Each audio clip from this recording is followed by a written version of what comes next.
Listening to leaves. This is a personal exploration of nature, art, and spirituality. This exercise to listening to leaves allows me to engage art, not just to reflect on the beauty of nature and its decay, but more so to see with new eyes the wonderful and complex rhythm of nature that somehow leads me to discern the spirit of the Creator animating it and all of life. This exercise started with a question.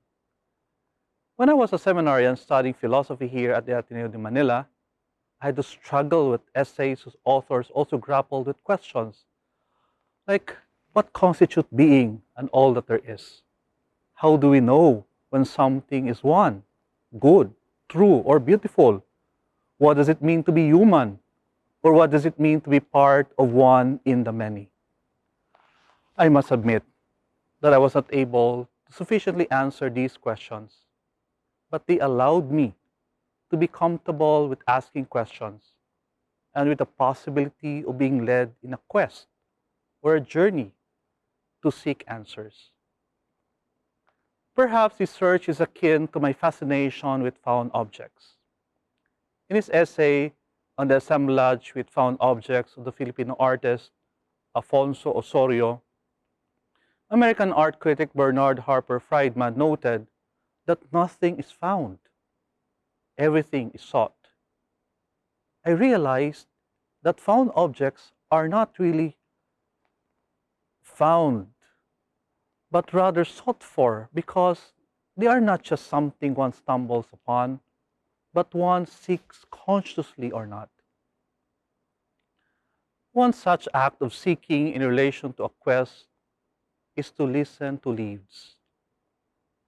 One summer day when my art mentor, Father Nehaveliana, asked me an esoteric question while we were walking along a cement path strewn with fallen leaves. Jason, can you cry over a dying leaf? Can I cry over a dying leaf? I was silent and struck by the question. Later on, when I asked Father Ne what he meant by the question, he told me that he was trying to assess whether I could be an artist or an art educator. At that time, I was still discerning how art could be integral to my Jesuit life, or at least be integrated into my ministry and not just a hobby of sorts. Thus, the question to cry over a dying leaf became not only a philosophical question on the aesthetic of a dying leaf, but a personal discovery of a complementary vocation as an artist in my Jesuit life. In 2011, while I was a parochial vicar at Sacred Heart Parish, Cebu City, I made an assemblage of dried sampaguita flowers and leaves sealed in bottles as part of my Bottled Memories series. It's entitled In Loving Memory of the Sampaguita Flowers That Bloomed and Withered, offered by a butterfly that was trapped and died. Looking back, this might have been my own reflection on the fragility of life. That life was complex, where blooming and withering as well as birth and death could coexist in plants and animals. This could be my humble tribute to a dead butterfly or a withered sampaguita as an attempt to cry over a dying leaf. After a mysterious question, there was an unexpected exhibition in 2006. Father Nick curated a show at the Ateneo Art Gallery entitled Flora, Beauty, Desire, and Death, to commemorate the third centenary of the death of Jesuit botanist Brother George Jose Camel. At the entrance of the art gallery, a blank wall was painted with a deep green to evoke a tropical forest. He enlisted me to paint the green wall with leaf imprints, gathering the leaves from the trees that were hit by Typhoon Milenio. I experimented on paper on how to come out with pleasing imprints using acrylic paints as they came out of the tube. As Father Ne was sketching some images from Camel's illustrations, and writing the text of Spring and Fall by the English poet Gerald Manley Hopkins, I came up with an idea of showing the life cycle of plants from the growth of seeds to its maturation as suggested by the arch of leaf imprints. Through this unexpected participation in an exhibition and the surprising discovery of a process of leaf imprints, I thought things in life may seem to happen by chance or at random, that I believe that God has ordained all life for us. This is not fatalism or determinism. It is rather an awareness of God's design and willfully attuning oneself to it. When Father Rene requested me to help him with the green wall for a show he was curating at the Ateneo Art Gallery, I really did not know how the leaf prints would register on the big wall.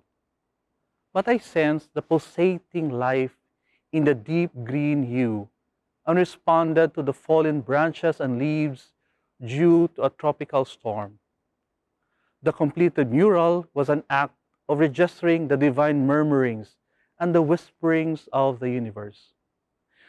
Maybe it was my own way of illustrating Hopkins' verse on Margaret's innocent concern for falling leaves. Margaret, are you grieving over golden grove and leaving? Leaves like things of man, you with your fresh thoughts care for, can you? Like Margaret, one needs to listen to the unleaving of leaves or the hums in nature, for in them the divine Creator speaks. As the unexpected exhibition produced a new technique in leaf printing, I employed this process in my 8-day retreat in 2007. Each day, as I walked silently in the gardens of Good Shepherd Retreat House in Baguio City, I collected leaves. After each prayer, as part of the review of prayer, I made leaf prints on a pocket sketchbook. At the end of the retreat, I created 40 sets of leaf prints that reflected the important themes and meditations of the 4 weeks of the spiritual exercises of St. Ignatius, as well as my own inner journey. The pressed leaves with acrylics created imprints, either on the painted or blank paper of the sketchbook. They became symbolic prints on how the Spirit guided my creativity, as well as the artistic medium that became a channel of expressing my interior thoughts and feelings. I realized in this retreat that inspiration and creativity went hand in hand. They follow the dynamics of the incarnation, like in art, an idea of something becoming a creation. The retreat in Baguio afforded me space, silence, and solitude for divine wisdom to inspire me to create leaf prints that reflected my personal encounter with the mystery of the Word made flesh. After the retreat, the sketchbook became part of the 2011 Au Voyage, a moleskin traveling exhibition in Southeast Asia. The curatorial team accepted my proposal for an interior journey involving listening to leaves. Later on, the Jesuit communication produced Meditatio, a collection of postcards and prayer cards with images of the leaf print works from the retreat journal, accompanied by poetry and prayers.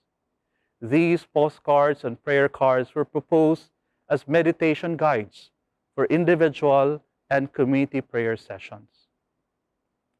Lastly, as my journey with listening to leaves started with a question, then an unexpected exhibition, and a retreat that produced a sketchbook of leaf prints, the next pivotal moment was an experience of autumn in Liverpool. While pursuing graduate studies in arts at Liverpool Hope University, autumn became my favorite season. The leaves of the trees of aspen, alder, and oaks at the nearby Everton Park, where I live, turn from green to yellow, some to orange and red, and most turn to light and dark browns. I collected some of them and pressed them in between my books and sketchbooks. Amid my fascination with leaves, I chanced upon the writings of the German poet Hermann Hesse's "Trees Are Sanctuaries." I wrote some of the paragraphs in a large sketchbooks and taped the dried leaves I've collected in my 2-year studies. I handwritten, for example, a paragraph in the essay. Trees are sanctuaries. Whoever knows how to speak to them, whoever knows how to listen to them, can learn the truth. They do not preach learning and precepts. They preach undeterred by particulars, the ancient law of life. Hesse's ideas on trees as sanctuaries had provided me with an insight on leaves as part of the narrative inscribed in the disc of its trunk. As he put it, in the rings of its ears, its scars, all the struggles, all the sufferings, all the sickness, all the happiness and prosperity stand truly written. The narrow years and the luxurious years, the attacks withstood, the storms endured.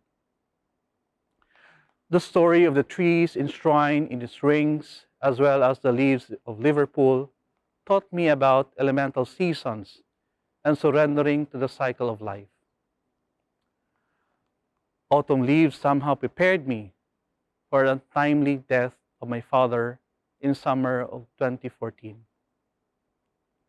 The falling leaves in autumn and the bare branches of trees in winter allow the promise of buds to blossom in spring. The leaves and the trees are poems of the Paschal mystery of Jesus Christ.